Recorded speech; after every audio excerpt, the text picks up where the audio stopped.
Hi guys, my name is Dr. Ria, and since NEET PG counseling has started, I know that some of you guys might not be getting the branch of your choice because you did not perform so well in the NEET PG 23 exam. So in this video, I'm going to help you guys decide whether you should compromise on your branch or you should try to attempt the NEET PG exam again next year. And if you do wish to give the exam again, I'm going to help guide you guys how you can improve your score in 6 months. So I'm going to lay forward 3 conditions which you have to accept if you want to prepare for NEET PG again. And this is only for those of you guys who have already taken one drop and given the NEET PG 23 exam once seriously and you were not able to get a good rank and you are confused about whether you should take a drop or not. So the first condition which you have to accept is that you have to accept that you went wrong somewhere.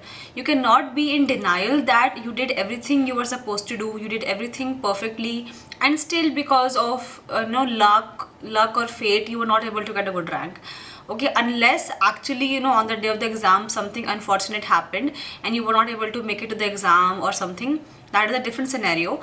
But other than that, we have to accept that we went wrong somewhere. There was a mistake somewhere, there was a mistake somewhere and you did not do something right, and that is why you were not able to reach your goal. Okay, so as soon as we accept that, that is the first step, and already you are like almost halfway there to getting a better score next year. So first of all, again, don't be in denial, accept your mistakes, accept that we have to make changes this time, we have to do something different, and we have to work on what we did wrong last time. And after that, that brings me to point number 2, is we really have to micro-analyze. We have to micro-analyze what went wrong. We have to micro-analyze our past GTs, SWTs and everything. We have to understand what are our weak subjects, what are the weak topics which we did not focus on before, and really have to analyze other things as well which could have went wrong. Like maybe we did not give enough hours to studying, you did not study for enough number of hours in the day, or maybe there were some distractions in your life at that point which were unavoidable or avoidable, but distractions which you have to try to get rid of now. So that was the condition number 2. We have to really micro-analyze on your past 1 year and try to figure out what was wrong. And the point number 3 is you have to be willing to study for at least 10 to 12 hours every day for the next 5 to 6 months. We only have 5 to 6 months until the next NEET PG exam. And I know after the results of NEET PG 23 were released, many of you guys must have been sad and unsure about what to do next, and you were not studying. And in that much time, interns and other post-interns were preparing and they have gotten ahead of the race. And in order to keep up with them and get ahead of them, we have to give our best and even better than that. So at least 10 to 12 hours per day for the next 5 to 6 months has to be done, right? And so these are the 3 conditions which, if you are ready to do these 3 things, I assure you, you will get the result which you want. You will definitely improve from last year. And so if you are ready to give the exam again, let's discuss our strategy about how we should study. So I'm just going to put some main points out there before I tell you exactly how many days to give for each subject and everything. So the first thing is, because I assume that you guys have read all of these subjects at least once or twice before, so this time around we are going to read in a more integrated fashion. We are going to put together subjects and topics which are related so that it aids us in so it's better and easier for understanding, and we don't waste time reading the same thing again and again. And also for long subjects, for example anatomy and micro, we are going to focus more on the important sections and topics of those subjects. And the third thing is, when we start, we are going to finish our first reading in 2 months. So, and I will tell you how that's going to be possible. But in your first reading also, I want you guys to start out with those subjects which you are weak at and those which you are scared of, which tend to be the same. So for many of us, it might be pharmac, micro, anatomy, whatever it is. We are going to start with what each of our individual weak subjects are, so that we can give them a few extra days and we can finish them off first. Alright, so for each of the individual subjects, approximately how many days you should give for each subject, according to me, I will put up on the screen now.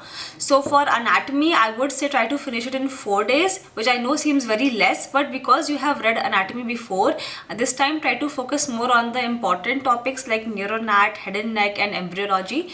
I will be linking down below an important checklist of all the important topics for each subject, so you can make sure that you finish those topics first in every subject. So for anatomy 4 days, for biochemistry 3 days, for micro 5 days, and again in micro, please don't waste time on doing all the bacteria very thoroughly. Focus more on parasitology and mycology.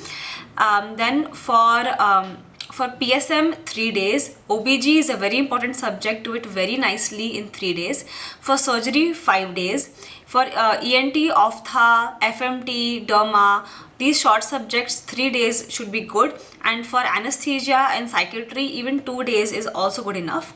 For ortho is also an important subject, so 4 days for ortho.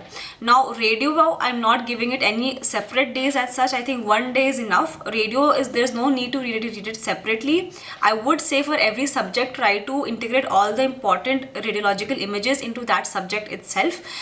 There will be some nuclear medicine tables which you can just read off 1 day before the exam, and just solve all the PYQs of radio. And I'm for physiology, pathology, pharmacology, and medicine, you have to integrate these 4 subjects together, guys, if you want to finish them efficiently and on time. So all the systems of medicine have to be done for all of these 4 subjects: CVS, CNS, RS, GIT, rheumat, and endocrine. So I am giving you guys 14 days, which is a good amount of time to finish physio, patho, pharmac, and medicine for these systems, and you will really enjoy reading them in an integrated fashion this time. So 14 days is good.